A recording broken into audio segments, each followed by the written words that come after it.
Então vamos lá, pessoal. Primeiro, bom dia a todos. Muito obrigado por comparecerem, por estar disponibilizando esse tempo para a gente bater um papo sobre o futuro do marketing.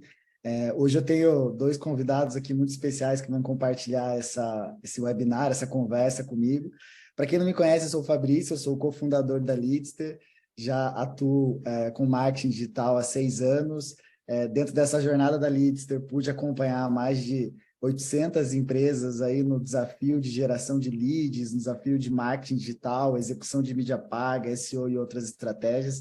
Então, venho adicionar, acho que um olhar bem generalista e complementar aos outros dois perfis que a gente vai trazer aqui, que são muito mais especialistas que eu, até por isso que a gente convidou os dois. A ideia é que a gente possa contribuir com vocês sobre esse contexto, que é um contexto único que a gente tem vivido, tanto na história do marketing digital, quanto na história da computação moderna.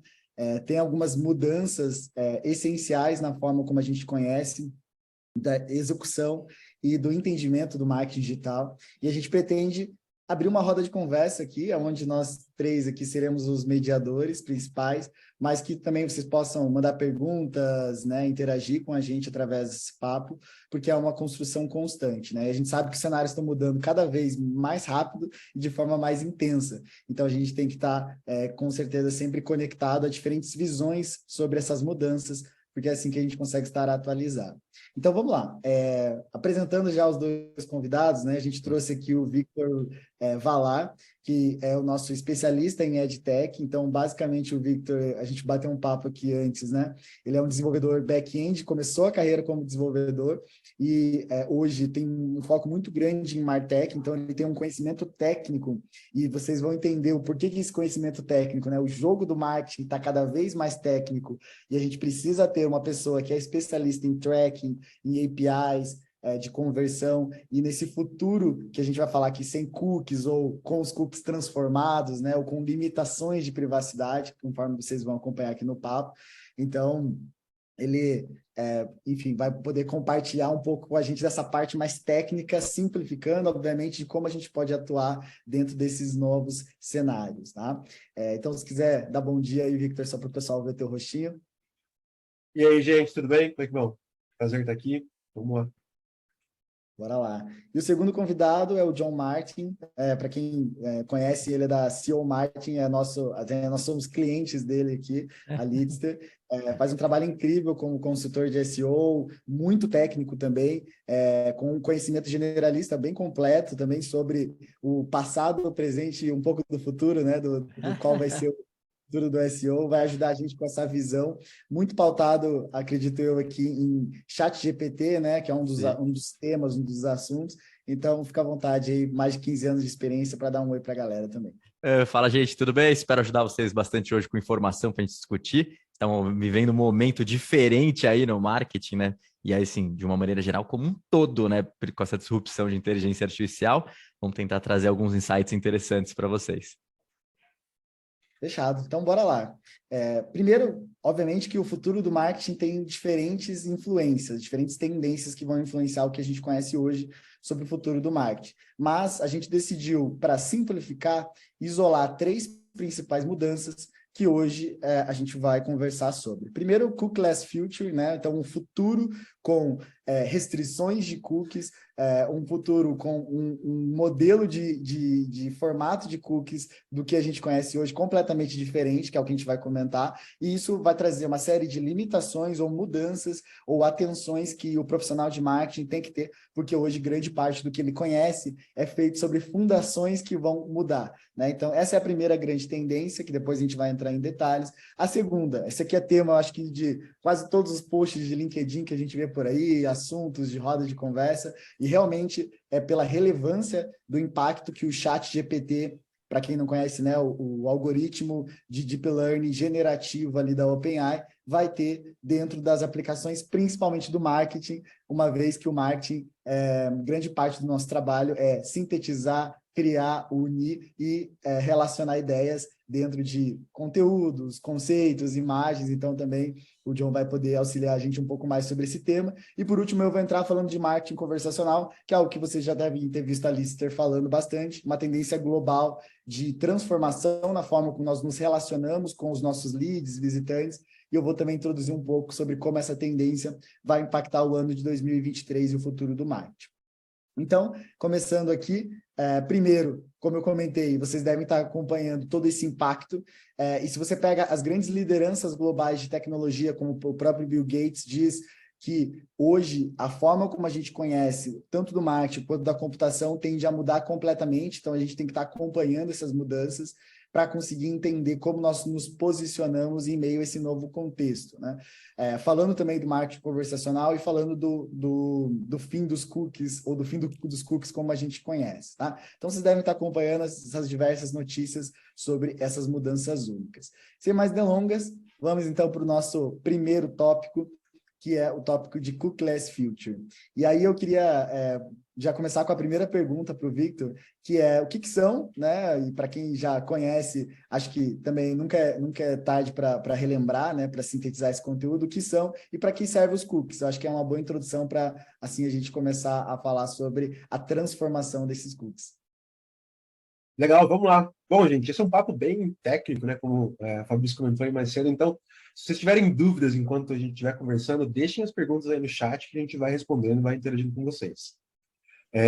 Então, para começar, o que são cookies e para que servem os cookies? Bom, os cookies nada mais são do que uma informação que é salva na memória do seu computador por um site.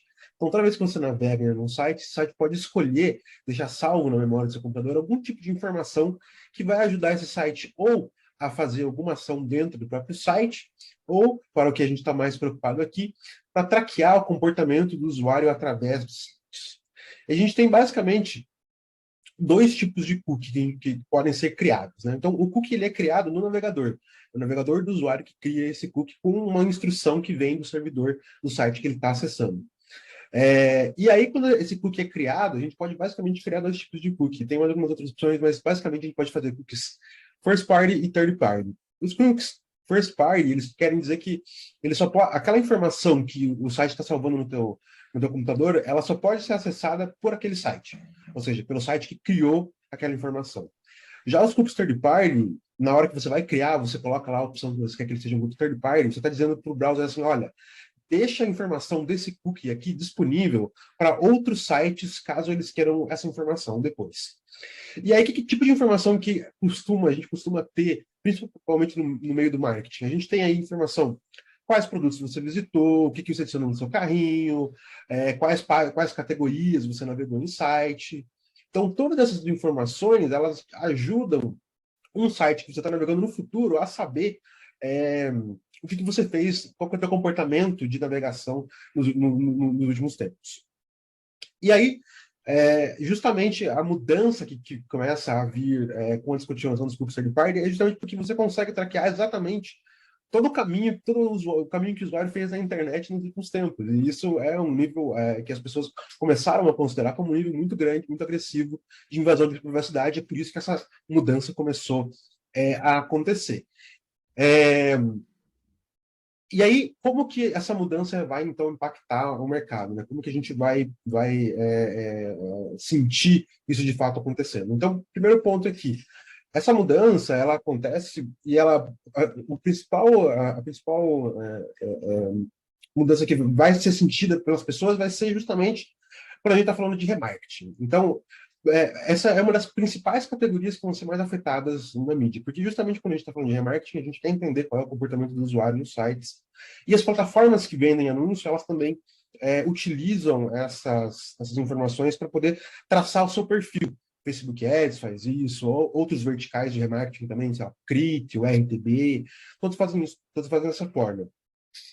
Então, o que acontece? Quando a gente tem um leilão, a gente tem três atores envolvidos em um leilão, em qualquer tipo de situação de anúncio. A gente tem o anunciante, ou seja, a pessoa que quer dispor um anúncio, e aí ela vai procurar uma plataforma para dispor esse anúncio. Tem a plataforma de anúncio em si, ou seja, a plataforma que procura espaços para vender o anúncio que o anunciante quer vender. E a gente tem a plataforma que dispõe o espaço para o anúncio ser promovido. Então, esses são esses três atores. E a interação desses três atores, ela muda quando a gente não tem mais acesso aos cookies third party. Porque, por exemplo, o Facebook Pixel, por exemplo, ele utiliza os cookies third party para entender o seu histórico de navegação e para ele poder te atribuir também a sua intenção de compra, para ele saber o que você está interessado. O Google faz isso também. Então, qualquer plataforma de mídia usa esse seu histórico de navegação para te colocar em grupinhos, para depois isso ser oferecido para o anunciante como um target group, por exemplo, ou um target de intenção, muitas vezes para intenção de compra, esse é o mais utilizado, né? Porque justamente ele pega teu histórico de navegação ali de compra e aí ele fala, olha, com base nessa história para aqui, eu vou agrupar essa pessoa na categoria de intenção de comprar, sei lá, carro. Então, quando a gente tem essa mudança acontecendo, o principal afetado, na verdade, quem realmente tem que tomar mais ação são justamente as plataformas. Então, agora ainda até para a pergunta que tem ali de quem se deve preocupar com isso. Bom, todos devem se preocupar com isso, mas dependendo da sua função dentro da empresa, ou dentro da jornada, do que se faz, você tem preocupações um pouco diferentes. Então, e dependendo também do que a sua empresa faz, né? De qual desses 3 atores você é. Porque, como eu comentei, você tem 3 atores. Ou você é o anunciante, ou você é a plataforma que disponibiliza os anúncios, ou você é a pessoa que dispõe o espaço para vender os anúncios. Dependendo de qual ator desse você é, você vai ter responsabilidades diferentes, né? Então, vamos lá, para cada um desses 3 atores. Para as plataformas de mídia, para plataformas de anúncio. Essas plataformas elas vão ter que mudar completamente a maneira com que elas fazem esse acompanhamento do histórico do cliente. Então, esses atores são os principais que vão ter que tomar ação para poder mudar completamente como funciona a plataforma deles. Então, Facebook Ads vai ter que mudar, Google Ads vai ter que mudar, Criteo, RTB, qualquer plataforma de mídia, Taboola, qualquer uma delas, eles vão ter que alterar o código-fonte, vamos dizer, o código-fonte da plataforma deles, a maneira com que a plataforma deles interage com as APIs do browser, com as APIs, enfim, de outros serviços, para que você utilize um outro sistema de traqueamento de intenção de compra, ou enfim, que não seja de cookies, porque os cookies vão deixar de existir. Daqui a pouco a gente fala de quais são, né, as alternativas que são propostas. Se você é a plataforma que oferece espaço para anúncio, né, um outro ator, você também vai ter que se preocupar em mudar o seu código para poder receber, para poder fazer diferentes formas, na verdade, de agrupar as pessoas e diferentes formas de promover os espaços dos anúncios. Então, também, se você trabalha com uma empresa assim, você vai ter que fazer mudanças aí no seu código, como é que funcionam as coisas dentro da sua plataforma, para que você tenha um novo sistema de traqueamento para os usuários. Agora, se você é um anunciante, o que você tem que fazer? Você tem que garantir que as plataformas que você está utilizando, elas já estão adequadas, né? Então, você tem que ir atrás de todas as plataformas em qual você anuncia e verificar qual é a timeline que eles têm, ou seja, quais são os planejamentos que eles têm para fazer a adequação, e além disso, qual é o sistema que eles vão utilizar. Porque justamente o que acontece é que, a gente vai ver depois nos próximos slides, mas existem várias alternativas propostas. Então, da maneira com que os cookies third party funcionam hoje, é muito fácil para o anunciante. Então, você consegue, para o anunciante de plataformas, você consegue de maneira muito fácil as informações do que a pessoa tem de ditação de compra, do que ela navegou, então você sabe exatamente o que a pessoa quer. Então, não existe só uma solução que vai substituir isso, porque isso é tão fácil, é tão complexo, que você vai precisar de diversas outras formas de traqueamento que vão precisar ser desenvolvidas, e elas têm que levar em consideração de que essas outras formas elas não vão também prejudicar ou não vão ser contrárias a essa onda, né, de dar mais proteção à privacidade dos usuários. Então, essas são as principais aí, atribuições e preocupações de que cada um precisa ter. E aí, o que é importante notar é que essas mudanças elas vão acontecendo de forma faseada, né? Então, como eu comentei, são várias mudanças, são várias propostas diferentes, elas vão acontecendo de forma faseada, e existe uma timeline do Chrome para isso. Por que a gente fala para seguir a timeline do Chrome? Porque o Chrome é o maior navegador, tem basicamente a maior comunidade de usuários dentro dos navegadores. Então, o que o Chrome faz de mudança acaba virando padrão para o mercado, né? Então, é importante seguir a timeline deles, e também porque o time do Google, que disponibiliza o Chrome, ou o Chromium, né, que é o que depois os outros navegadores também utilizam como base para criar seus navegadores. Então, a Opera é baseada em Chromium, enfim, outros navegadores são baseados em Chromium. Esse time, eles têm um maior número de propostas de soluções, né, para essa mudança, e eles justamente vão implementando essas mudanças aí no Chromium, para que tanto o Chrome como os outros navegadores que são baseados em Chromium comecem a utilizar também dessas novas operações. Então, vocês podem pesquisar no Google aí Privacy Sandbox, pesquisa no Google Privacy Sandbox, e aí você vai encontrar um primeiro link de avaliação do Google. Ali tem a timeline certinho, quais são as propostas de alteração, explicação de cada uma delas, e tem a timeline. E aí, dependendo de qual dos atores você vai olhar para aquela timeline ali e você vai dizer, olha, eu preciso me preocupar com isso nesse momento, ou nesse outro momento aqui, enquanto isso já está implementado ou não.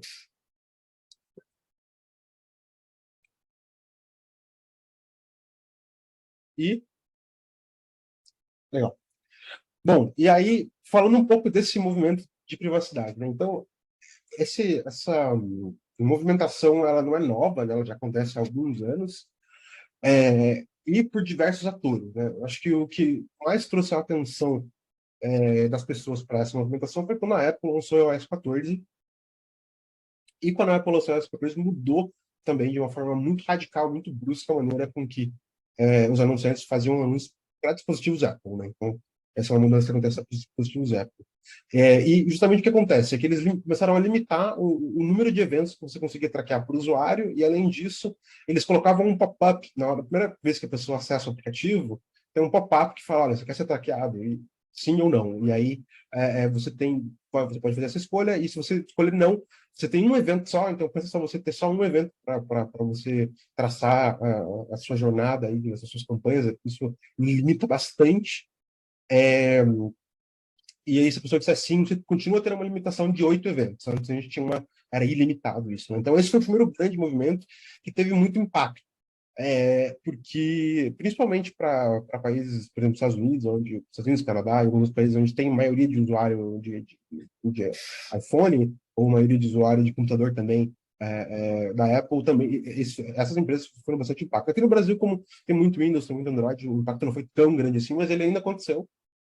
Então, a gente pode observar aumento de CPM, por exemplo, enfim, para produtos mais high-end, o aumento de CPM foi bem maior.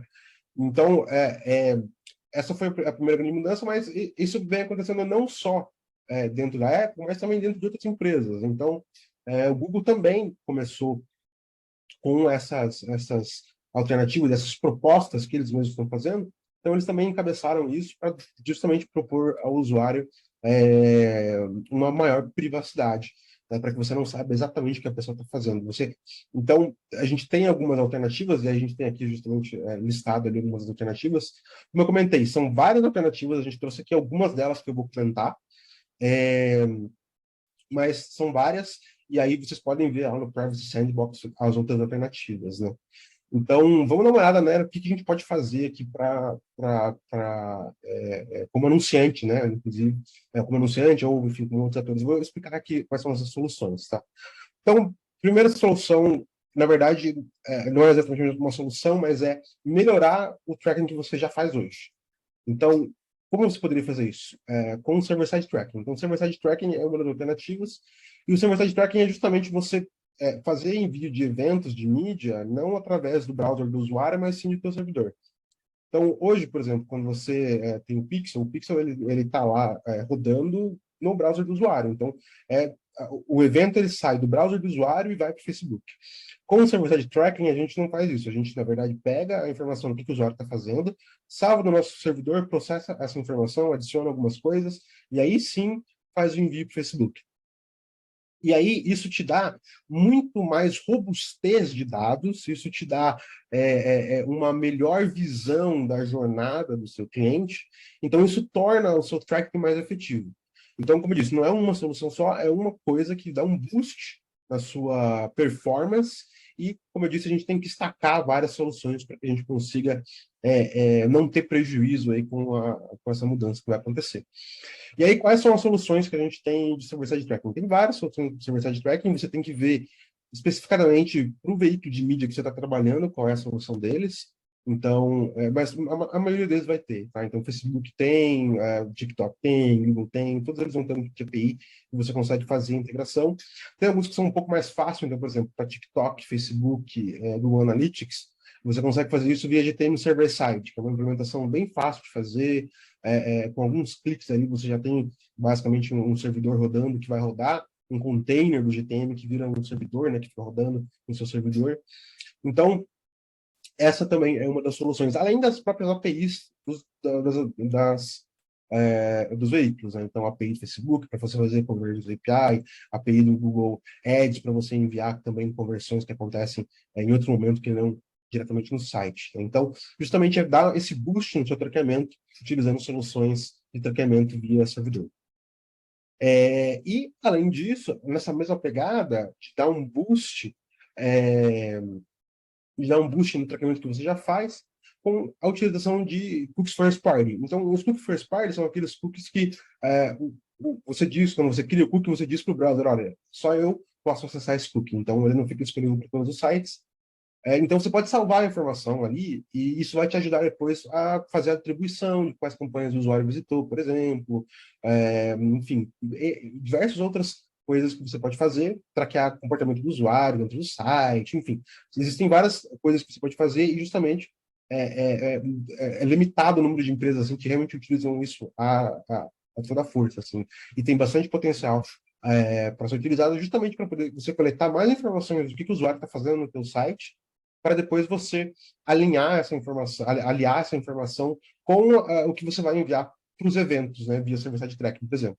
Então, você vai usar esses cookies first party para poder coletar mais informações e enviar os eventos de forma mais robusta. Tem outras soluções também que vão alterar um pouquinho a mudança, vão alterar um pouquinho como funcionam domínios. Então, tem ali a questão de first party sets. Basicamente, você vai poder criar um registro no qual você vai falar, olha, essa é a minha empresa e a minha empresa tem esse site. E esses são sites da mesma empresa. Então, isso te ajuda de uma forma muito efetiva você saber qual site pertence a qual companhia.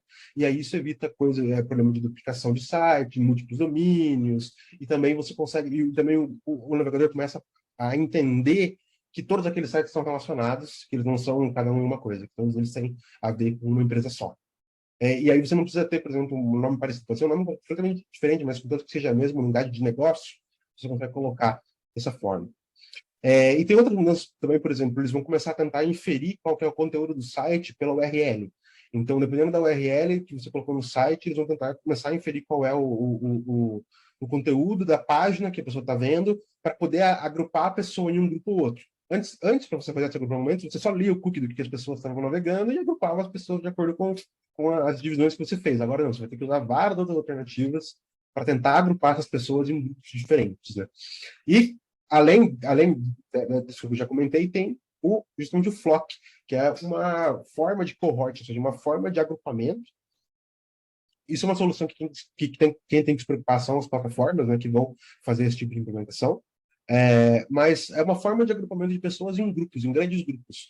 E aí você anonimiza as pessoas porque elas estão em um grupo grande, um número gigante de pessoas. Então você não sabe exatamente o que o Vitor navegou nos últimos, sei lá, 3 dias e qual foi o padrão de compra dele. Mas você sabe que ele está em um grupo sei lá, de 10 mil pessoas que navegaram que navegaram em sites de compra de peças de computador, por exemplo. Então, você começa a ser agrupado por grupos grandes de pessoas que tomaram ações similares. Mas isso não é traqueado via cookie, é traqueado via uma outra tecnologia que vai ser implementada no Chrome, vai ser implementada no Chromium, e que aí sim vai estar disponível para que as plataformas de mídia possam implementar. E o FLED é a proposta de mudança do leilão. Então, o leilão, como os leilões são feitos hoje, justamente você pega essas informações do usuário do browser, dos cookies, para poder fazer esse agrupamento, e aí você consegue rodar um leilão nas próprias plataformas. Agora, o FLED, o que acontece? Você não vai mais rodar o leilão na plataforma que faz o leilão vai acontecer no browser do usuário. Então, o Chrome vai ser adaptado, ou seja, essa proposta de FLED é uma proposta de tecnologia que vai ser incorporada no Chrome, para que cada leilão aconteça no browser e que as pessoas elas sejam adicionadas a grupos de interesse. como o do Flock, por exemplo, e outros grupos. Então, o que acontece é que você não vai ter mais a informação do usuário saindo do browser do usuário. Então, a quais grupos você pertence? Você pertence a grupos de pessoas que estavam navegando, sei lá, computador, como eu comentei antes, ou você pertence a esse grupo de pessoas que tiveram esse tipo de comportamento. Essas informações, elas estão no seu browser, elas não estão mais salvas nas plataformas de mídia. Então, se você pegar e deletar essas informações, limpar lá o cache do seu navegador, isso já vai ser limpo. Você não fica à mercê da plataforma de mídia de deletar seus dados, caso você queira que esses dados sejam deletados. Você mesmo vai lá e deleta, porque o leilão acontece no seu browser e as informações de a quais grupos você pertence também acontecem dentro do seu browser. E, novamente, essa é uma tecnologia aí que tem que se preocupar, são as plataformas que promovem espaço de anúncio e as plataformas de anúncio em si. O anunciante ele só tem que ficar prestando atenção para ver se a plataforma que ele está querendo anunciar já está aderindo ao nosso sistema. E, por fim, o Reporting API, que vai ser uma API do próprio Chrome, e ela vai funcionar de forma muito parecida como as APIs das plataformas funcionam para conversão. Então, vou enviar aqui uma informaçãozinha, vou enviar um evento, vou enviar a informação do usuário, informação do que foi que ele fez, e vou enviar isso para a plataforma de mídia. Cada plataforma de mídia tem a sua própria API, e a Attribution Reporting API é uma API genérica, entre aspas, que o Chrome vai ter justamente para que você consiga fazer isso de forma mais facilitada. Porque justamente, e aí a gente vai ver até nas perguntas que a gente tem depois, o que acontece com todas essas mudanças é que a gente começa a limitar o número de pessoas que conseguem ter boa performance. Né? Vitor, só uma dúvida, que agora eu também estou com dúvida aqui, sempre, né? Bom, né? Olhando aqui, como que na prática uma empresa faz isso hoje em dia? Porque tudo bem, você deve ter grandes players que têm organizações gigantes para fazer isso, equipes, né? Todo mundo envolvido. Mas uma empresa intermediária, como que ela faz isso no dia a dia? Ou ainda não faz, tem que esperar um pouco? Qual que é a recomendação? Como eu comentei, depende de qual ator você é. Então, você tem aqueles 3 atores que eu comentei. Se você é a plataforma que promove anúncios, enfim, Google Ads, por exemplo, você vai ter uma equipe gigante, como você comentou, que vai ter que se preocupar com isso, e aí tem várias APIs. Se você é também uma plataforma de um site querendo promover anúncios, você tem uma documentação, eu quero colocar meu anúncio aqui, no meu site. Então, você tem a documentação e o desenvolvedor do seu site, ele vai ter que olhar para essa documentação e vai ter que falar, olha, vou ter que adequar aqui as chamadas de API que eu faço no meu site, porque vai mudar a informação, vai mudar a estrutura, Entendi. vai mudar a lógica. Entendi, não, perfeito. Eu estava com essa dúvida, eu vi que a Fê estava com essa dúvida, eu estava com a mesma dúvida, eu falei, já vou perguntar aqui, né? Então, e se você for ali no Privacy Sandbox, ele tem a documentação. Então, a FLED tem uma API e lá tem a documentação da API. Então, se você for lá, legal. E lá tem assim também, olha, se você é desenvolvedor, clique aqui que você vai ter as informações que você precisa para poder desenvolver. Bacana. Deixa eu até conseguir complementar um pouquinho o Victor. O que eu vejo, né? E falando do exemplo da Litster. No caso, quem anuncia em Google, Facebook ou LinkedIn Ads, tem que necessariamente fazer a implementação das metodologias de server-side tracking, né? Então, fazer o disparo de todas as suas conversões via API e não via pixel mais, para aumentar a assertividade da identificação de quem converteu através do seu site ou das suas campanhas, que é algo que o Victor ajudou a gente a fazer aqui na Litster e deu um trabalho grande, né? Do outro lado, quem usa Google Analytics, a transição inevitável para o GA4, que foi algo também que o Victor ajudou a gente aqui como consultoria, né? Você viu que até a gente precisa de ajuda, galera. Então, assim, ninguém tá isento não tá fácil para ninguém, né? E a gente conversa com grandes agências, com grandes clientes tomando porrada do GA4 sem conseguir implementar também. Então, o que eu estava comentando do jogo ficar mais técnico é que realmente, pelo fato de a gente ter uma complexidade maior na implementação, ser necessária implementação via API ou adequação a essas novas tecnologias, para quem usa hoje o Google Analytics e quem usa o anúncios via Facebook Ads ou Google Ads, é necessário a adequação a essas novas formas de implementação. E grande parte delas está identificada dentro do server-side tracking, onde você não faz mais o disparo via pixel, mas sim via API, tá? Tem uma série, eu acho que depois o Victor pode até passar para vocês, mas com certeza tem uma série de conteúdos online que ensinam a fazer essa implementação de server-side que podem auxiliar vocês de uma maneira mais prática Pode falar, Vitor. Tem as próprias documentações, tá? Então, por exemplo, se você for lá no Google e pesquisar GTM server-side, você vai encontrar a documentação no GTM server-side e lá explica certinho o que você precisa fazer. Mas você acha que uma Até pessoa vi não que técnica consegue não, entender? você precisa ser técnico. Você Eu abro precisa a ser técnico, é. documentação, É uma documentação, mas a documentação ela explica. Ela tem uma introdução que a pessoa que não é técnica ela pode ir ali e ler para entender como é que funciona. Mas quem vai implementar de fato são as pessoas técnicas. Porque o que precisa acontecer? Então vamos supor uma empresa que precisa fazer a implementação de server-side tracking que não é uma empresa muito grande.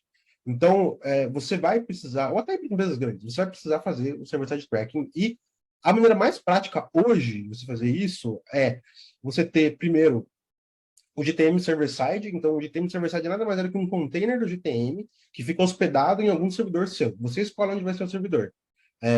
Pode ser em alguma plataforma de cloud, pode ser local, mas enfim, você vai ter que ver com o seu time de TI aí. Mas a maneira mais fácil é você fazer via cloud e fazer via Google, via até o cloud do Google, porque com alguns cliques você já tem o container pronto. Você não precisa nem ser técnico. Literalmente, com alguns cliques, você, sem ser um desenvolvedor, consegue fazer isso. Tem um custo envolvido, claro, mas lá também na documentação eles explicam sobre os custos. Então, se você for fazer essa implementação do GTM Server-Side via GCP, via Google Cloud Platform, você consegue fazer sem ser técnico, via clique. Só clicando, next, olhando a documentação, você faz. Agora, se você vai querer ter um outro servidor, sei lá, na Amazon, em um outro lugar, aí você vai ter que ter alguém de desenvolvimento aí para te ajudar.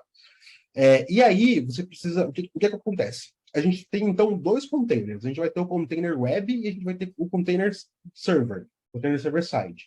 O container web, ele vai ficar responsável por enviar... Antes do container web, o que acontecia? Ele enviava as informações do site do usuário para o Facebook, para o Google, enfim. Agora não. Agora o container web ele vai enviar informações para o teu container de servidor e o teu container de servidor vai fazer a chamada de API para poder fazer o envio para os veículos. Então essa é a mudança que vai acontecer. Então o caminho mais fácil hoje para quem faz, por exemplo, para quem faz Facebook, Google, TikTok, o caminho mais fácil é esse, porque Facebook e TikTok já tem toda esquema de tags, enfim, e uma facilidade já bem maior em documentação também para você fazer isso. E o Facebook e o TikTok, ambos usam a mesma tag que o GA4 usa. Então, você consegue fazer uma implementação ao mesmo tempo, literalmente ao mesmo tempo, de server-side tracking para GA, TikTok e Facebook Ads. E vão ser os mesmos eventos. Vai ser exatamente a mesma coisa. Tem um evento de compra aqui, um evento de adicionar o carrinho aqui. Vai ser exatamente a mesma coisa. Você vai ter exatamente a mesma informação nessas três plataformas. Porque justamente eles já fizeram para ser facilitado dessa maneira. E é claro que essa é uma das soluções. A gente tem na verdade uma das soluções. Mas também, como eu comentei, você precisa aumentar de outras formas os seus envios, né? Então, fazer também chamada de API é importante com microserviço também. Justamente para quem tem e-commerce, por exemplo, em que você tem boleto e Pix. Porque, assim, uma grande porcentagem de boletos e Pix que são gerados não são pagos. A pessoa vai lá, clica, gera o boleto, gera o Pix, não paga, e aí você tem essa quebra do seu reporting, né? Porque se você faz um envio da informação que, olha, que o usuário comprou o negócio, quando ele gerou um Pix, você não está garantindo que ele pagou esse Pix. E aí você reporta errado para o Facebook ou para o Google o valor de compra e você tem lá dentro da plataforma errado o valor de ROAS, por exemplo, o valor de receita gerada por campanha. Então, com a API de Facebook, Google e por aí vai, TikTok, enfim, qualquer uma delas, você consegue esperar um momento em que o seu provedor de pagamento fala, olha, está aqui confirmado o pagamento do fulano, e aí sim você envia o evento de compra para o Facebook, para o Google, enfim. Então, essa também é uma das coisas que a gente pode fazer, que é dar maior robustez para todo o sistema de tracking. Por que a gente vai precisar fazer isso? Novamente, não é que... hoje a gente já pode fazer isso, a gente já pode deixar mais robusto. Só que o que a gente tem de cookie já é suficiente. Não vai mais ser suficiente. A gente vai ter que deixar tudo de forma mais robusta para que a gente consiga ter uma performance aí interessante. E aí, entrando nas perguntas já, né? Isso, eu acho que a gente já acabou respondendo grande parte, mas para a questão de tempo aqui do pessoal. Acho que vou tentar sintetizar a resposta dessa primeira, que acho que o que a gente falou é, primeiro, implementar as novas formas de traqueamento, que seriam server-side, principalmente nas plataformas que você já utiliza de anúncio, né? Então, TikTok, Google Ads, Facebook Ads, igual o Victor falou, implementando dentro do modelo GTM, você consegue replicar uma implementação para essas 3 plataformas, muitas vezes. Então, essa é a primeira grande vantagem. E a outra questão é, se vocês utilizam, pelo que eu sei da base da Leadster, né, muito RD, muito Active Campaign e muito HubSpot, vocês têm que acompanhar o que essas empresas vão fazer para substituir o seu cookie third party. Por quê? O HubSpot, RD e Active cookam seus visitantes através de uma barra de privacidade lá que vocês devem ter adicionado, e através desse cookie ele te mostra o que aconteceu antes da conversão, fora do teu ambiente, e através disso ele te traz insights da jornada completa de conversão.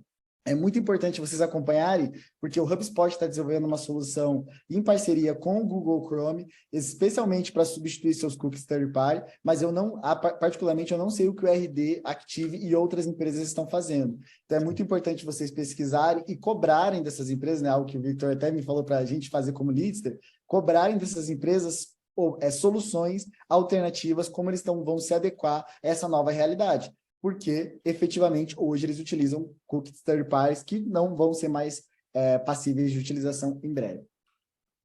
Exatamente. E aí, respondendo à última pergunta, né, e uma das perguntas mais importantes é: o custo de mídia vai subir? Bom, tem alguns lados dessa pergunta. Primeiro, o ponto, se vai subir ou não, a gente não tem que ter certeza, mas a gente pode se lembrar do que aconteceu recentemente com essa mudança da Apple, né? Então, você teve uma mudança de como funciona a plataforma de mídia e o CPM subiu lá para cima. Eu imagino que vai subir, eu imagino que você vai ter algum tipo de perda de performance, porque você não vai conseguir mais traquear exatamente qual é a intenção da pessoa. E até que as plataformas se readaptem, enfim. Então, eu imagino que vai subir CPM, vai subir CPC, enfim, vai subir tudo. E além disso, dessa possível esse aumento de custo dos anúncios dessa forma, também existe um custo técnico de implementação.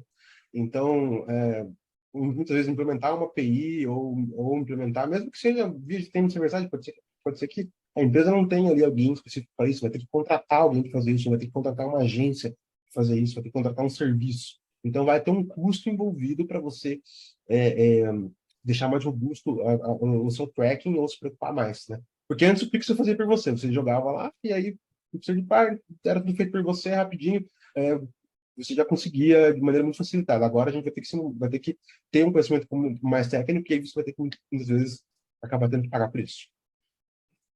Boa. O próprio Victor, pessoal, a gente contratou ele aqui, pois então... Se quiserem, se precisarem, estamos aí. A gente disponibiliza o contato deles para vocês, se ele não puder atender todo mundo, né? Porque muita gente ele também pode indicar, com certeza. E eu acho que Claro. eu gostei muito de ir para a solução de profissionais freelancer. Eu acho que na nossa experiência foi mais rápido e mais barato do que muitas vezes ir para uma agência maior que vai ter... E sabe o que está acontecendo? Sabe o que está acontecendo? Eu tenho contato, eu e mais outros parceiros, a gente tem contato com as plataformas direto, porque as plataformas têm interesse em que seu anunciante consiga fazer essas implementações.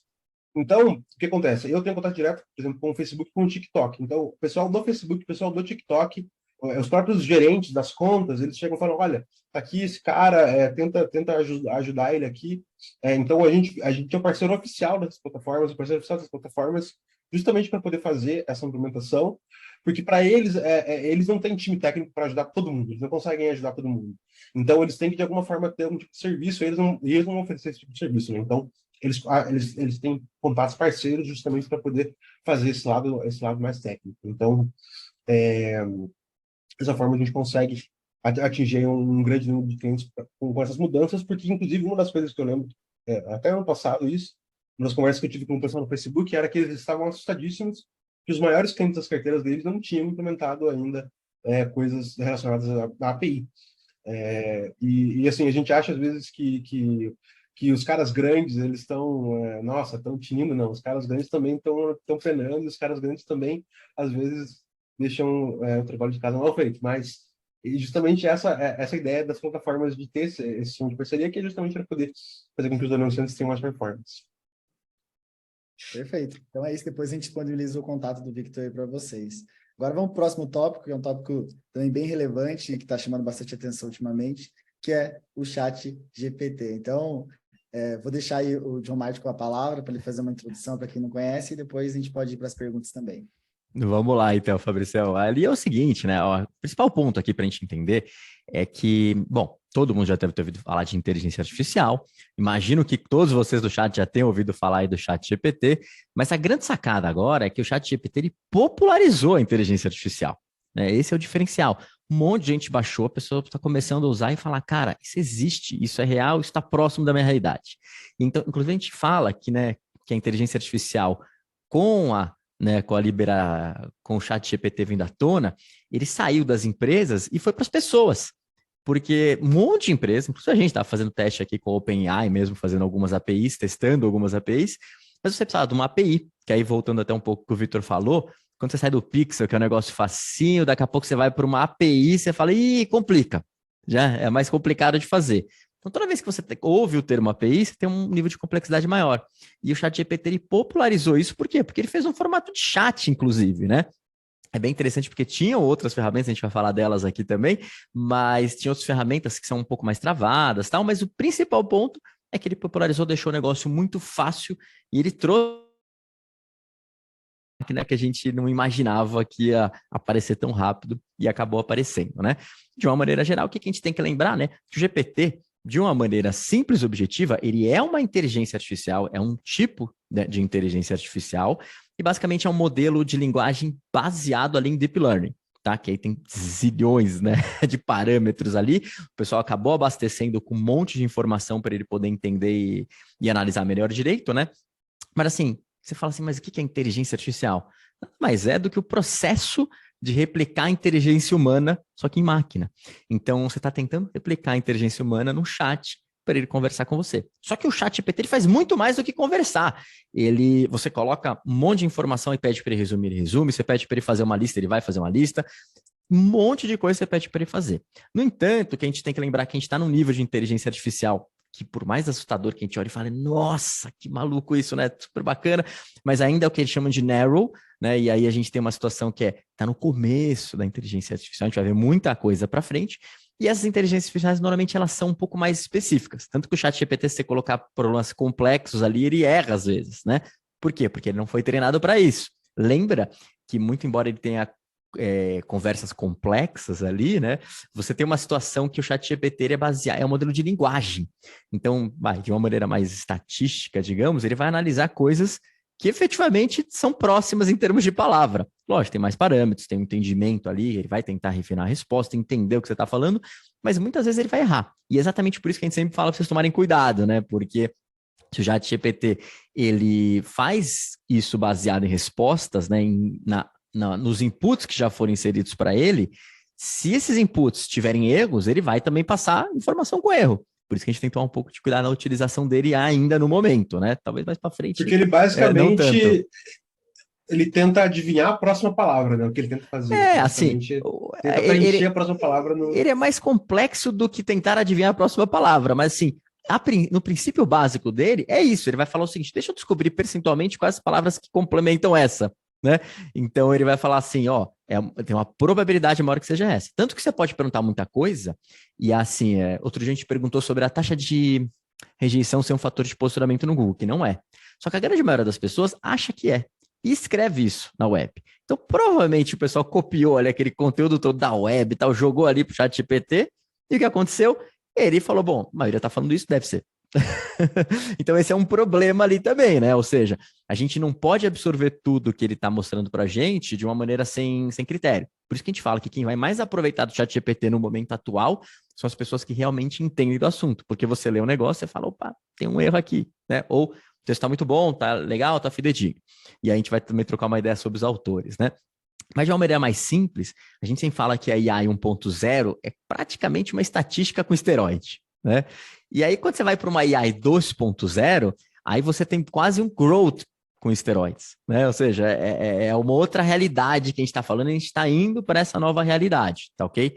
Mas vamos lá, voltando um pouco aqui nos nossos slides, né? A gente já falou um pouco aí do ChatGPT, imagina se vocês conhecem. Quem não conhece, eu sempre recomendo que vocês entrem, façam bastante pergunta ali para entender. Então vamos falar um pouquinho dos conteúdos, né, gerados por ele. Primeiro que os conteúdos são maravilhosos, só que tem alguns detalhes que é o que a gente acabou de falar, né? Talvez ele esteja falando alguma coisa errada. E você tem que tomar um pouco de cuidado. Principalmente se você é um ator, né? Se é um autor ali fazendo conteúdo e você vai colocar uma informação errada, toma muito cuidado com isso, tá? Muito cuidado. Então, o que você tem que validar? Para você usar o ChatGPT, você deveria ter o mínimo de conhecimento sobre o assunto, ou pelo menos estudar sobre o assunto para evitar esse tipo de problema, ok? Então, aí você tem uma relação também com o conteúdo, e aí você tem uma série de tipos de conteúdo, como e-book, como, sei lá, transcrição de vídeo, etc. Mas muita gente já está focando aí no conteúdo escrito em post blog, né? O autor de conteúdo. E normalmente o blog mesmo, você está pensando em tráfego do Google. E aí você fala, cara, como vai ficar esse negócio aí com o Google, né? O Google vai aceitar? E é muito legal isso, muito interessante, porque o Google, anteriormente, ele tinha falado que conteúdo gerado por inteligência artificial era considerado gerado por máquina e era considerado de forma automatizada, então seria considerado spam. Mais recentemente, eles atualizaram a documentação e falaram, veja bem, né? Não é bem assim e tal. Então, eles colocaram que não importa por quem é gerado, o importante é se o texto é spam ou se o texto ele oferece valor aí para o usuário, se é um bom texto, né? E aí que a gente volta aqui a falar. Se você pegar e gerar o conteúdo no ChatGPT, copiar, colar e tacar ali, provavelmente o Google vai identificar isso como um texto ruim, como um texto spam, e talvez ele vai te penalizar, ou nem penalização, mas assim, é quase uma penalização, ele não vai exibir você para ninguém. O que acontece é que se você pegar esse conteúdo do ChatGPT e conseguir melhorar ele, um autor experiente que conhece do assunto, revisar, você consegue aí ter um diferencial competitivo que a gente vai falar daqui a pouco. Mas de uma maneira simples e objetiva, já tem empresas fazendo isso, né? Acho que a Bankrate os Estados Unidos está fazendo isso, está conseguindo tráfego através desses conteúdos, mas eles colocam bem claro ali que o autor é um AI e ainda colocam que foi revisado por um especialista. Olha que legal, né? Então, esse é um ponto muito importante. Quando Você acha que você acha que a Microsoft vai incluir isso no Word e o então, Google assim, vai incluir isso no Docs? Você acha que vai ter com certeza, né? Porque se você pegar ali a própria Microsoft com Teams e tal, eles já estão falando de coisas que estão sendo incorporadas e que vão ser incorporadas, que é muito legal. Então, você está fazendo, a priori, nos próximos meses já vai estar liberado isso, né? Se não já não tiver agora, não tenho certeza, porque a gente não usa o Teams aqui, acaba usando o do Google, né? Mas assim, que você faz uma conferência no Teams e você consegue gerar legenda automático e pela inteligência artificial você consegue sintetizar, ou seja, resumir aquilo e transformar aquilo, né, na pauta da reunião. Então, olha que interessante, olha que ganho de escala e de eficiência você tem. Você não está nem se preocupando ali em escrever, né, em resumir o que aconteceu. O computador faz tudo para você, né? E esse tipo de tarefa é muito legal quando o computador faz para você, porque você deixa de fazer algo que é um pouco mais repetitivo, um pouco mais braçal ali no dia a dia, para se concentrar no que é mais importante e mais intelectual, né? Mas aí muita gente me pergunta ali, mas e o futuro da busca, né? Porque você falou do Bing também ali, e o que vai acontecer é, poxa, eu acho que todas as ferramentas vão começar a incorporar inteligência artificial. Então, se a gente ouviu falar agora que o Notion está com inteligência artificial, amanhã a gente vai ouvir falar que o Trello está com inteligência artificial, a gente vai ouvir falar que o ClickUp está com inteligência artificial, a gente vai ouvir falar que diversas ferramentas vão ter, e aí Mail Marketing vai ter. Todas as ferramentas vão tentar incorporar ferramentas de inteligência artificial, que você já consegue hoje através de uma extensão de Chrome, de integrações, etc., mas elas vão ser mais nativas, tá? Esse é um ponto importante. Quando a gente vem falar da busca, aí você tem uma disrupção de modelo de negócio, que é bem interessante, né? Porque muita gente está pensando ali, posso produzir o conteúdo? Então, ok, você pode, se você revisar o conteúdo, se você entender do assunto, pode usar a inteligência artificial para produzir esse conteúdo, né? Principalmente se o conteúdo não for para busca, né? Porque aí você consegue, por exemplo, fazer um e-book ou mandar um e-mail marketing utilizando o ChatGPT sem preocupação nenhuma que aquilo possa ter um problema com o mecanismo de pesquisa. Mas quando você está falando do futuro da busca e talvez até um pouco de modelo de negócio, você tem uma situação ali que é complicada. Porque o modelo de negócio do Google, nos últimos 20 anos, basicamente, e é subestável, é o quê? Você mostra resultados, né? E vai mostrar os anúncios lá, e é daí que o Google tem a receita, só que ele mostra resultados para que o usuário clique e vá verificar isso na origem, né? E qual que é a grande sacada aí? Isso é um benefício que você dá, na verdade, para o produtor de conteúdo. Então, o cara ele tem ele acaba produzindo conteúdo porque ele sabe que ele vai ser beneficiado de alguma maneira, né? Então, vou produzir mais conteúdo, vou aparecer mais no Google, o Google manda mais tráfego para mim e eu acabo tendo mais conversões, mais dinheiro, principalmente se tiver aí, né, um chat da Lister para te ajudar. Mas o que vai acontecer? E a gente tem que lembrar que é muito importante. Quando a IA responde tudo ali, que inclusive, né, o próprio CEO da Microsoft falou ali, mas não deixou muito claro como vai ser, você tem um problema que você acaba tirando, né, esse benefício para o produtor de conteúdo. Então, será que amanhã as pessoas vão querer produzir conteúdo se não tiver nenhum benefício? Né? Então, esse é um ponto importante. Eu imagino que sim, porque eu acho que tem vários benefícios aí da produção de conteúdo, não é só essa, né? Agora, um ponto também relevante quando a gente está falando em modelo de negócio, ou seja, você está dando uma disrupção nesse modelo de negócio, que não adianta a gente falar, a gente pode falar os achismos, mas a gente não sabe como que isso vai estar amanhã, e mais amanhã, mais eu acho que para o final do ano, acho que esses 12 meses agora vão ser um modelo, um momento legal de mudança, mas o que a gente tem que lembrar é que isso tem um custo altíssimo. Então, só para vocês terem uma perspectiva, uma resposta de inteligência artificial do próprio Google, ela custa mais ou menos 10 vezes mais caro do que oferecer uma resposta na busca simples ali que a gente conhece hoje na SERP. Então, e esse custo? Quem vai pagar esse custo, né? Então, esse é um ponto importante. Será que isso afeta o modelo de negócio? Tanto que o Bing, por 1 milhão de razões, mas também por custo, ele limitou a quantidade ali, né, de respostas que ele está oferecendo. E você também tem uma limitação porque eles estão, né, acabando treinando a inteligência artificial, que a gente sabe aí que está respondendo algumas coisas meio erradas, às vezes fica meio agressivo, então eles ainda estão arrumando isso, né? Mas eu acho que esse é um ponto importante. Quer ver se a gente conseguir já até virar para o próximo slide, já vamos passar aqui essa sequência lógica para vocês terem essa percepção aqui, que é, cara, mas não é só isso. O mundo da inteligência artificial e o ChatGPT, como a gente falou anteriormente, ele veio para explodir a nossa cabeça e falar, cara, a realidade chegou, né? O futuro chegou aqui para a gente. Tem 1 milhão de ferramentas. Então, se você hoje está gerando texto através, né, do ChatGPT, você tem que lembrar que existem outras ferramentas. Por exemplo, aqui tem uma listinha, mas tem o Writesonic Jasper e o Copy AI, que são ferramentas incríveis para geração de conteúdo. E talvez elas tenham menos o formato de chat, todas elas têm o chat também, mas elas têm caixinhas já feitas para cada uma das coisas. Se você quiser gerar um title, uma description, uma introdução, ou uma conclusão, ou um sumário, ou o texto completo, né? Então, elas são ferramentas muito interessantes, só que elas são caras, né? E aí você tem o comparativo do ChatGPT, que ou ele é grátis, ou ele tem uma opção ali de $20, salvo engano, que é o GPT Pro, né? Mas você tem uma série de ferramentas que já tinham, inclusive, as ferramentas antes. Elas estão evoluindo também, né? Mas já existiam. Você tem outras ferramentas como o DALL-E ou, né, Midjourney, que acabam gerando imagens com um nível de fidelidade muito alto. Então, será que você vai precisar pagar um banco de imagens? Ou será que você vai gerar elas através de uma inteligência artificial? Então, você tem várias ferramentas que estão trazendo para a nossa realidade uma característica completamente diferente do que a gente tem visto anteriormente. E isso traz eficiência, tá? Que esse é um ponto importante, né?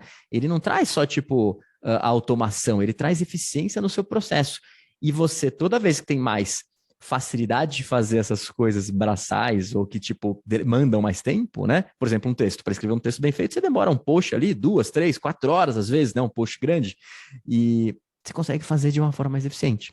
No próximo slide, inclusive, a gente vai estar falando sobre isso agora, que é muita gente está se preocupando aqui com a relação de emprego. Então, o cara é autor, ele fala, cara, meu, se o ChatGPT está gerando conteúdo aqui, o que eu vou fazer? Eu vou continuar escrevendo? Como que vai ser, né? E qual que é a relação que vocês têm que ter no momento?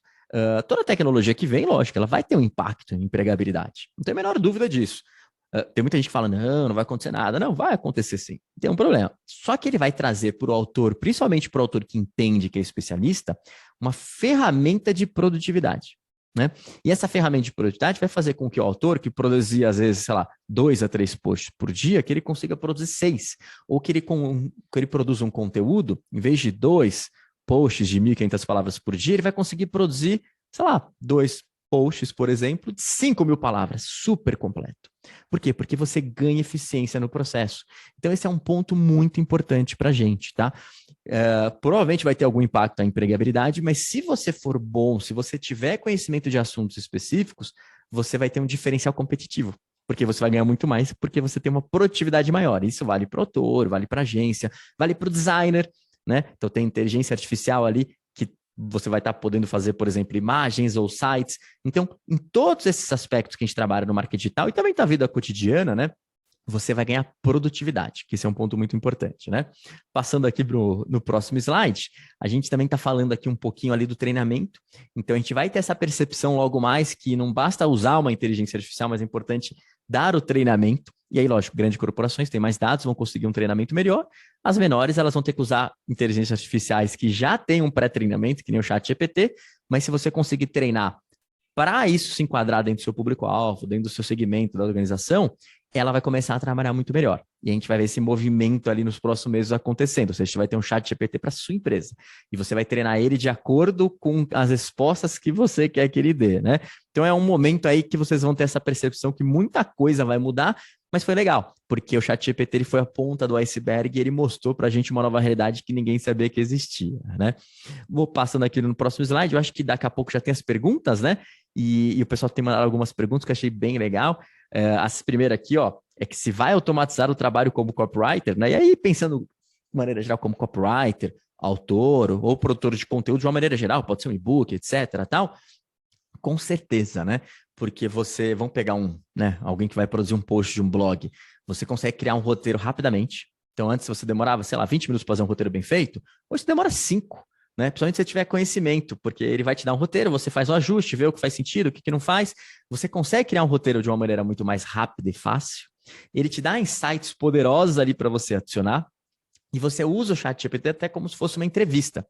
E a gente sabe muito bem, para gerar conteúdos bons, o autor bom acaba fazendo entrevistas, tendo essa fonte para conseguir dialogar. Então, você pode usar o ChatGPT como uma fonte, como se fosse um entrevistador e conseguir obter essas informações para criar o seu conteúdo de uma maneira melhor. Então, sem dúvida nenhuma, ele vai automatizar uma série de trabalhos que a gente nem imagina quais, né? Agora mais na parte de conteúdo, mas daqui a pouco você vai ter uma automatização que um post criado no blog, ele automaticamente vai te direcionar, vai te criar e sugerir imagens criadas no momento que você está escrevendo, na hora que você vai colocar ali nos conteúdos. Então é muito bacana, tem muita coisa ali que vai estar evoluindo, né? No caso aqui, o pessoal também perguntou, como usar as novas campanhas e ações de marketing, né? Então, cara, assim, o marketing digital vai ter muita coisa e vai ser o primeiro impactado, né? E eu sempre falo, acho que o mundo inteiro vai ser impactado. Eu acho que AI, por exemplo, se você chegar na vida real, sei lá, num hospital, a probabilidade de você ter um atendimento mais rápido, de identificar um problema mais grave de um menos grave, já existe, basicamente, é só fazer essa implementação, né? Mas a gente vai ter, na vida real, um monte de exemplos, mas provavelmente no marketing digital, até porque as pessoas que estão no marketing digital conhecem um pouco mais do assunto, estão mais familiarizadas, você vai ter um impacto agora, né? E aí, por que você vai ter um impacto? Porque você tem impacto na criação do conteúdo, você tem impacto na criação de teste AB. Olha só que louco, né?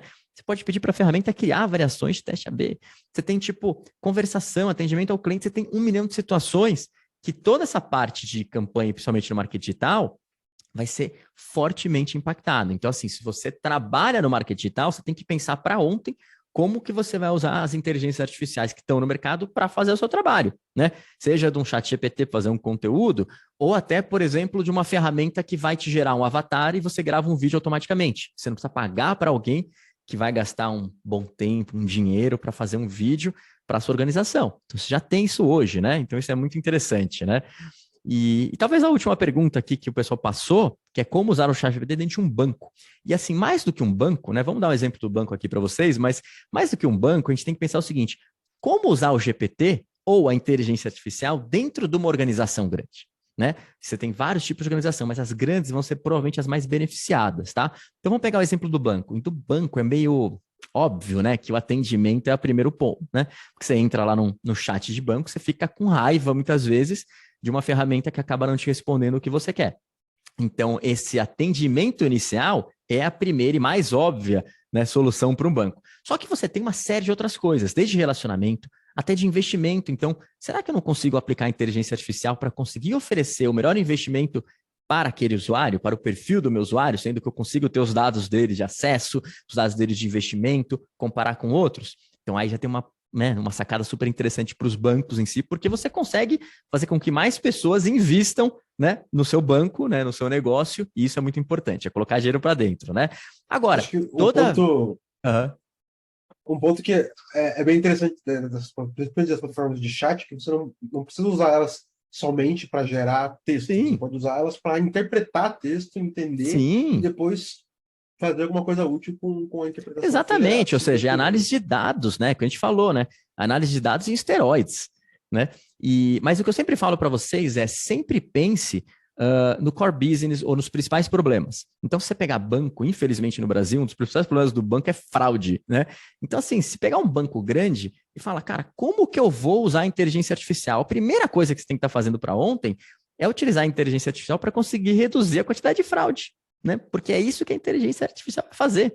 Ela vai verificar essa quantidade enorme de dados que esses caras têm para conseguir interpretar ali, tipo, as ações e conseguir prevenir uma fraude ou criar ferramentas que sejam mais efetivas contra a fraude. Então, sempre lembra, não importa, né, não tem o tamanho da organização, você tem que entender como que a inteligência artificial ela pode ajudar o seu negócio da maneira mais efetiva, né? E muitas vezes é prático, você fala, é o chat, vamos colocar o chat e tal, mas às vezes o chat não é efetivamente a primeira maneira ou a maneira que pode te ajudar de maneira mais efetiva no seu negócio, né? E aí, eu acho que assim, até vi um comentário aqui, né, que o ChatGPT para o copywriter é a calculadora que foi para o matemático, né? E é exatamente isso, é a evolução. Deve ter alguns matemáticos que perderam o emprego, né, porque não quiseram usar a calculadora, mas quem começou a usar teve um ganho de produtividade muito alto, né? E esse ganho de produtividade em todo lugar a gente vai ver.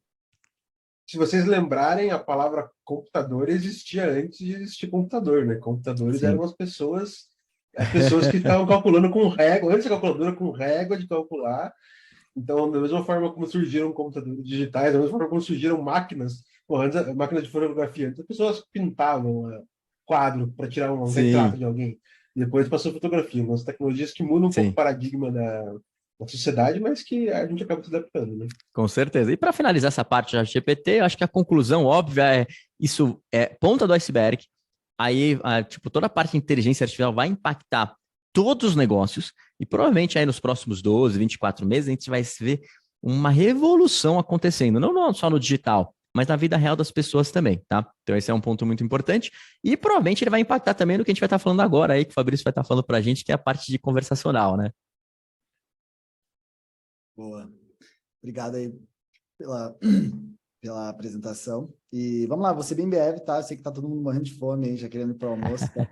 Vou correr aqui. Muito do que eu vou falar vai estar linkado aos outros dois tópicos, tá? Então, por que o marketing conversacional ele teve um amadurecimento muito grande em 2022 e agora em 2023 ele vai se conectar com essas duas grandes tendências? A primeira coisa que o Victor compartilhou com a gente é sobre o fato de que hoje vai ser cada vez mais difícil fazer o tracking das atividades, ou seja, o que o nosso visitante faz fora do nosso site. Esse é um dos principais impactos que a gente vai ter com a morte dos cookies third party. E, por consequência, você precisa, assim, captar mais leads, captar mais informações e ter mais informações first party, que é informações que estão dentro do seu ambiente, né? Então, essa capacidade de captar e reter a atenção vai ser diferencial entre as empresas que vão se perder dentro da jornada e vão conseguir identificar a jornada, pelo menos dentro do seu ambiente. Então, como vocês já sabem, o marketing conversacional ele permite com que você aumente o volume de captação e o volume de dados captados através de conversas personalizadas com os seus visitantes ou com as pessoas que estão no seu WhatsApp. E é isso que eu vou falar um pouco, né? O marketing conversacional ele não está só dentro do seu site, ele pode estar em diferentes canais de comunicação que você tem com o seu cliente final. Então, esse é o primeiro tópico. Com a morte dos cookies, eu preciso captar mais informações. Para captar mais informações, eu preciso ter formas de captar essa informação que estejam alinhadas com o que o meu visitante quer. Então, esse é o primeiro tópico que está muito linkado à morte dos cookies. O segundo é o que a gente está falando do GPT e do amadurecimento das interfaces de conversação. E é uma coisa que a gente até brinca internamente da Litster, né? Que é, putz, eu odeio chatbot. E a gente sempre concordou muito com essa frase durante muito tempo, até que a Litster sempre fugiu desse posicionamento de dizer que era um chatbot. Só que a gente está chegando no momento de mudança essencial no termo chatbot. Porque antes, se o chatbot era algo burro, que me irritava, que não conversava como eu converso com meu amigo, com a minha família, agora ele já é. Ele chegou num grau de maturidade, para quem não sabe, o GPT-3, que é o algoritmo que é feito em cima do embaixo do chat GPT, ele tem uma API aberta. Então, no caso da Litster, a Litster se conecta ao GPT, em breve vai se conectar ao GPT, a gente vai lançar um módulo, para permitir com que você utilize o GPT dentro da sua conversa. Como vantagem, você vai ter uma conversação natural no mesmo nível que você tem do lead, né, com a sua empresa, no mesmo nível que o lead tem com um amigo, com um familiar. E aí a vantagem é que o chatbot vai ter uma experiência tão fluida e tão natural quanto se ele estivesse conversando com um SDR dentro da sua empresa, né? E aí essa é a vantagem que a gente vê. A gente chegou no momento da inteligência artificial que os chatbots não serão mais odiados.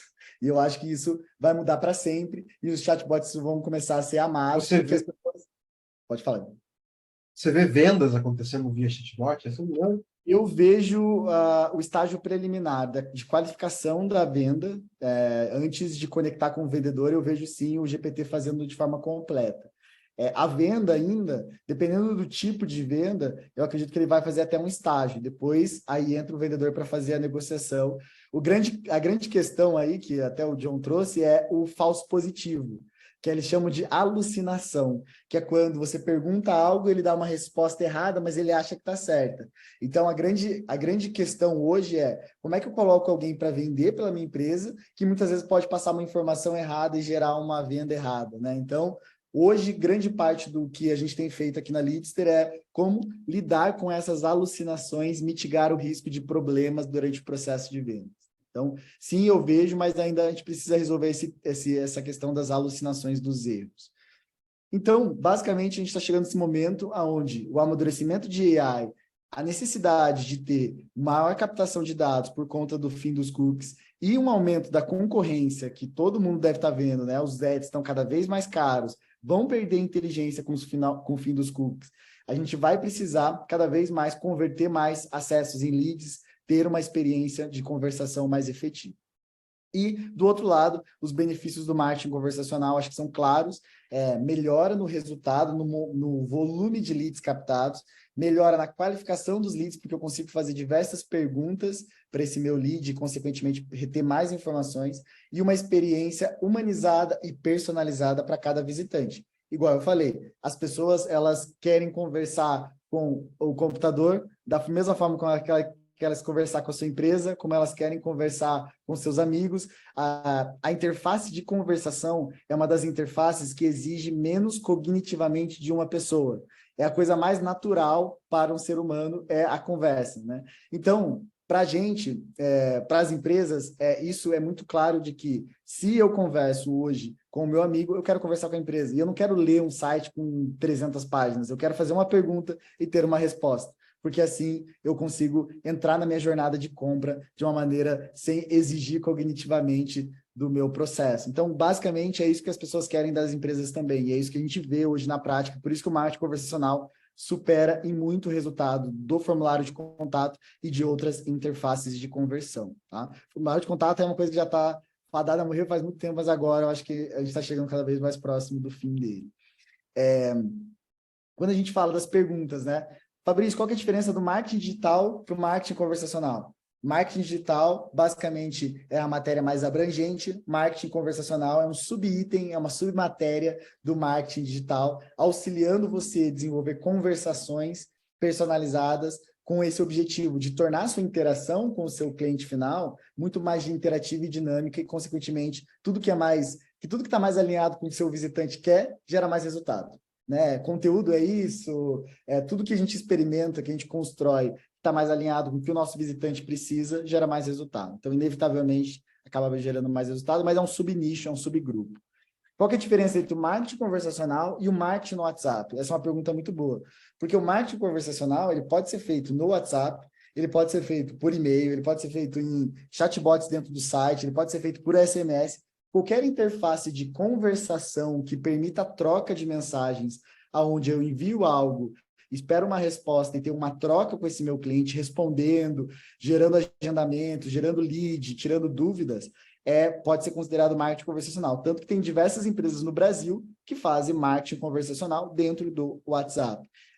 E são nossas parceiras hoje, permitindo com que você faça isso também diretamente no WhatsApp. Por último, o marketing conversacional funciona em todos os segmentos de empresa? Sim, funciona em todos os segmentos de empresa. A grande questão é a estratégia certa, né? Marketing conversacional é uma metodologia, como SEO também é uma metodologia, né? E aí você precisa entender qual é o momento da minha empresa, onde que o meu cliente está, o que ele precisa ter de valor, aonde que ele quer interagir. Ele quer interagir comigo no WhatsApp, mas que tipo de solicitação ele me manda? É uma pergunta? Ou ele quer deixar o contato para receber uma informação depois? Então, no fundo, você tem que entender quem é o seu cliente, em qual canal ele está e qual é o tipo de valor que você tem que entregar para ele naquele momento que ele vem falar com você. Entendendo esses 3 fatores, basicamente você pode aplicar desde e-commerce até uma empresa B2B, tickets menores até tickets maiores, e tem diversos exemplos na internet de aplicações práticas de marketing conversacional no nosso blog também, para vocês acompanharem, além dos cases da Leadster. Trazer aqui, já para fechar, as plataformas. A Leadster, como vocês já conhecem, né, é uma plataforma hoje líder em marketing conversacional no Brasil. Nós fomos praticamente a plataforma pioneira a trazer esse termo. Então, convido vocês a testar, de 14 dias grátis lá através do nosso site. Quando perguntam para mim, Fabrício, o que a Leadster usa de WhatsApp? A gente tem diversos parceiros nacionais incríveis, mas hoje a gente utiliza o MessageBird. Para quem não conhece, o MessageBird eu acho que é um decacorn, acho que eles valem 10 bilhões de dólares, e eles hoje são uma plataforma self-service que você entra lá, cria os seus fluxos de conversa, integra com o seu sistema, é realmente muito simples a plataforma, convido vocês a testarem. Mesmo no Brasil, você pode ter um número no Brasil, eles mesmos ativam para você e utilizar esse número dentro da plataforma. Lembrando que Você consegue... Pode falar. Você consegue integrar isso com o teu... Tipo, a pessoa chega no site, conversa com o teu chatbot, e aí o bot fala, posso te chamar no WhatsApp? Aí o bot chama no WhatsApp a pessoa, acontece isso já? Exatamente isso que a gente faz aqui na Leadster com o MessageBird, funciona super bem, e eu recomendo, enfim, a utilização. É bem simples de construir, tem até fluxos prontos para você explorar lá, tá? A Segment, aí o Victor vai até poder falar melhor do que eu, mas quando a gente fala de First Party Data, parece algo bem complexo, né? Mas basicamente o que a gente está falando é, coleta o maior volume de dados que você tiver e guarda esses dados em algum lugar e relaciona esses dados entre as plataformas. Ah, Fabrício, eu tenho o MailChimp, lá eu tenho e-mail, beleza.